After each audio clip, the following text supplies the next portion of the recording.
You're in Iran right now? In Tehran? Yes, I'm in Tehran right now. Yes. I know you have limited internet for, you said 10 minutes, you said to my producers, correct? Yeah, that's right, sir. Can you give people on the outside an idea of how it is in Iran right now? How's life like? How are people like? You know, you give me the example of the internet being rationed or limited. Just give us a bit of a deep dive into the country right now. Given the fact the country is in war, in the state of war, every now and then that we can hear explosions, strikes. For example, yesterday there have been several waves over the day, and you hear from here and there also. But life continues, despite the fact even now it's Nowruz holidays. Still, you can find people in the streets. Some malls are open, some restaurants are open, and people are adapting. In the East, in the Orient, in general, we tend to adapt with our miseries. So people over here are adapting. And in the night yesterday, I think, or day before yesterday, I shared a video from one of the squares.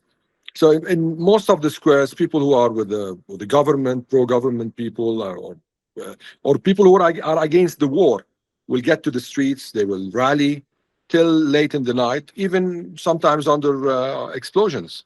So these are at least the observations from my side here in Tehran.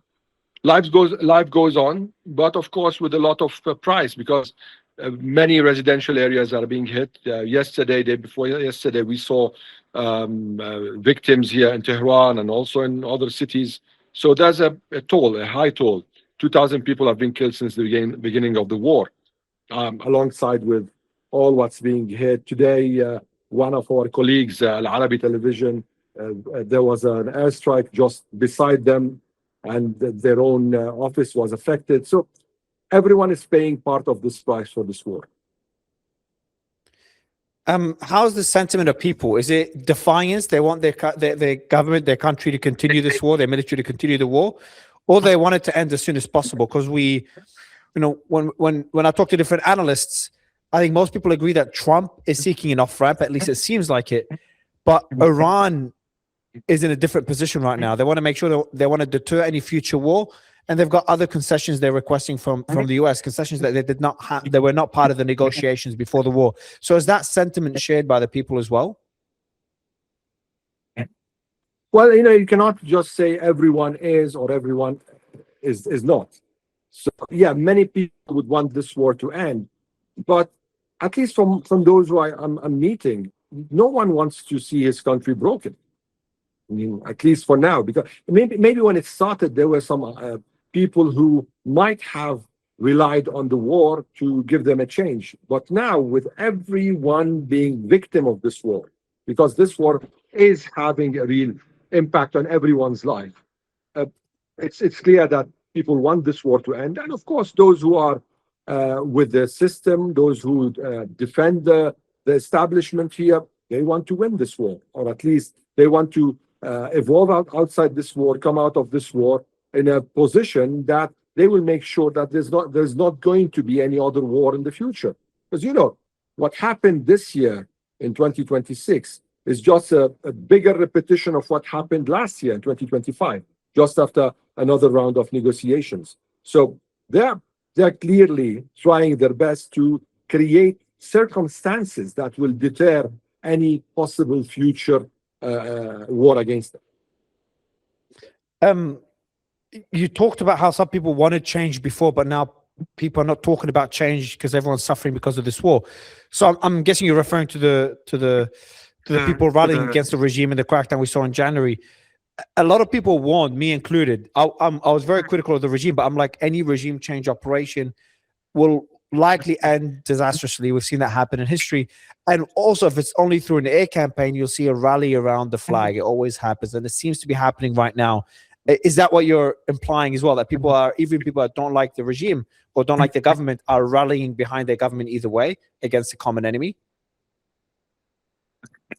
Well, Mario, there's a difference between those who are with the establishment or the regime or the system, or those who are with their country.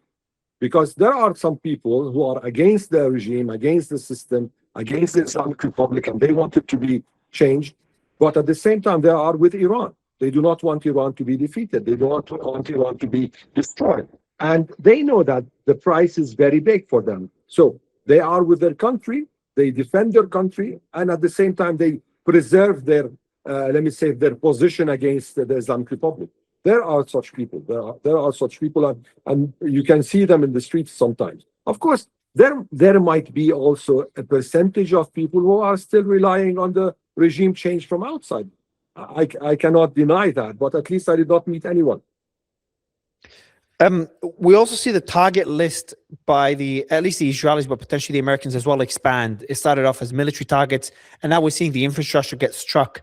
Can you give us a bit more insight into what is being targeted now? What shift have you seen in the last few days? And what do you think it indicates? Well, there have been several residential areas being hit. Actually, since the beginning of the war until now, more than 92,000 residential units have been hit.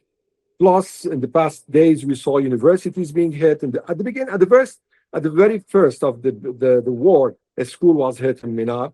And there are other, like around 600 schools that were hit during the war, alongside with yesterday water management facility, electricity plants have been hit. I mean, yes, everything is being hit. Now, given the fact that Iran is a vast geography, it's not easy to point out areas that are completely devastated. But if you go close, for example, towards East Tehran, you'll see a lot of buildings hit, a lot of areas destroyed. The other cities, for example, Isfahan, Shiraz, Tabriz, Kermanshah, we are receiving news, but we cannot go there. We are just here in Tehran.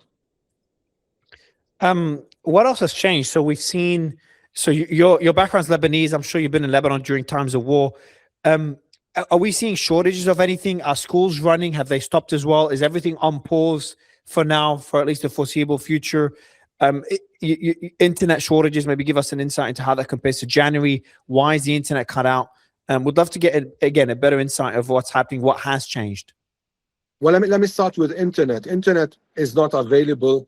I mean, let me say the international internet, except for journalists, we have access to internet. They gave us access to internet, but it's also a very limited access. There is intranet, which is the Iranian internet that allows people to order, do their taxis. I mean, all the applications, the local applications, they work on the local internet, so it's not cut off. What's cut off is the outside internet, so on one side. Also, some people will tend to get VPNs. It depends how much you're lucky to get a good VPN. And sometimes you'll need to renew your VPN every few hours. Sometimes it will just go off in a few minutes. As for schools, I'm not aware that there are schools right now. I heard that by next week, there might be online schooling. Other than that, there are no shortages. I do not see that. At least this is what I've been going around. I've been going to streets, to supermarkets, no queues. Things are going well. Because I know your internet cuts out again. Do you see, you talked about online schooling happening. Is the country preparing for a prolonged war? Because you can see things when a country's preparing for a long war, you see things change on the ground. Is that what you're seeing right now? Well, it's clear that this country is preparing for a war of attrition. At least this is my own understanding. It's preparing for a long war. Yes. Fuck. That's not good, man. Because that gives us an idea of. So do you think that's because, I want to ask you analysis here as a last question. Do you think that's because they expect the war to last long because Trump does not want a peace deal, or they want a war of attrition in order to cause the other side as much damage as possible? What would be your analysis when you speak to people there? Well, my analysis is that they know that Trump's plan was a limited war.